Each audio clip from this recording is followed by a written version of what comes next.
Katika dunia ya leo, bado tunakutana na watu wema, wale wanaotoa msaada bila kutarajia chochote, wanaosamehe na kupenda bila masharti. Lakini je, jamii imekuwa ikiwadhamini watu hawa? Watu wema hutumia muda wao, nguvu zao na hata mali zao ili kuwasaidia wengine. Lakini mara nyingi, watu hawa hutumika tu pale ambapo kuna shida.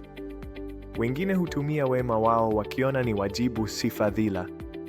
Mara nyingi, badala ya kuthaminiwa, watu wema hudharauliwa na hata kuchukuliwa kama wajinga. Watu hawa huumia kimya kimya. Maumivu yao yanafichwa nyuma ya tabasamu.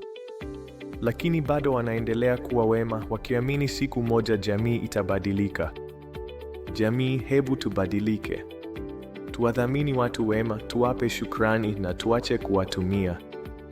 Wema si udhaifu, ni nguvu. Na bila wao, dunia ingekuwa mahali pabaya pa kuishi. Watu wema ni zawadi duniani. Tuwadhamini na kuwaheshimu.